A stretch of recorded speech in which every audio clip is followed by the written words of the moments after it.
boys and girls. As you can see, I'm not where I usually am, which is in the family room because my son Tom is here. So I'm in the living room tonight to read you this new story called Scarlet's Tail. Now, the word tail can have two meanings. It can mean like what a dog has, and it can also mean a story. So let's see what they're talking about here. This is called Scarlet's Tail. When Scarlet was born, her parents did the usual counting. 2 eyes, 1 nose, 10 fingers, 10 toes. Also, 1 long, fluffy, fuzzy, furry tail. That was a surprise. Like most little babies, Scarlet couldn't talk, but unlike the others, she made herself understood. Her parents knew that Scarlet loved dogs and the color red, that it was exciting to be sudsed up into a soapy snowman. And there was nothing better than swinging in the yard, watching the sunshine through the leaves. Sure, there were problems. Her clothes had to be custom made to allow a fuzzy, fluffy, furry tail to poke through. And once Scarlet learned to walk, low shelves needed to be cleared off. Her parents became very skilled at tail holes and rearranging. Her parents were happy to do it, so Scarlet was happy too. Life at home was pretty good.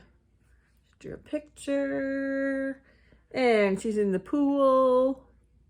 She's blowing out the candles on her birthday cake, so she's pretty happy. But on Scarlet's first day of preschool, things got less great. Kids stared. Some grown-ups did too. Scarlet didn't want her parents to leave, but they did. It was a hard day. At circle time, the other kids kept pointing at Scarlet's tail. Scarlet decided to sit on it. That worked. Until snack time. Scarlet's tail went wild. It slapped the teacher's hands, sending all the cookies flying. That wasn't all. Scarlet's tail knocked things off the tables and shelves and benches and chairs. At pickup time, the teacher asked each child to name the best part of their day. Right now, Scarlet said as she ran out the door. She did not like school, did she? The next day, Scarlet played by herself. There she is, all by herself. When she climbed on a swing, she could feel Callie and Josh watching her. She was lonely, but as she started to move back and forth and watch the sun shimmering through the leaves, her tail started wagging slowly.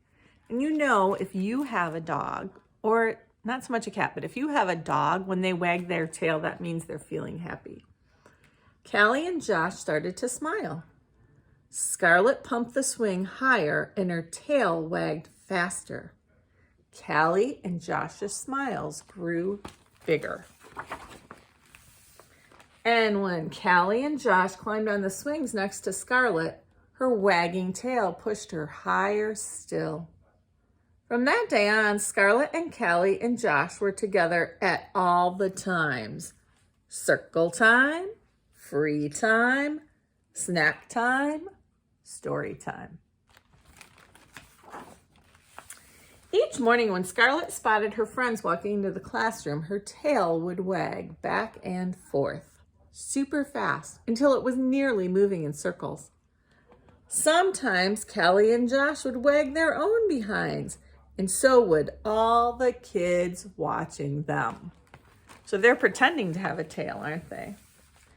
Before long, most kids at Scarlet School wagged their behinds when they were happy. It was a very waggy school. Actually, most places Scarlet went became waggy places. Happiness can be kind of contagious. When Scarlet's parents shared the news that there'd be a new baby in the family, it seemed that Scarlet's tail wagged for 9 months straight. That's how long it takes to have a baby. And when her brother was finally born, it was Scarlet's turn to do the usual counting.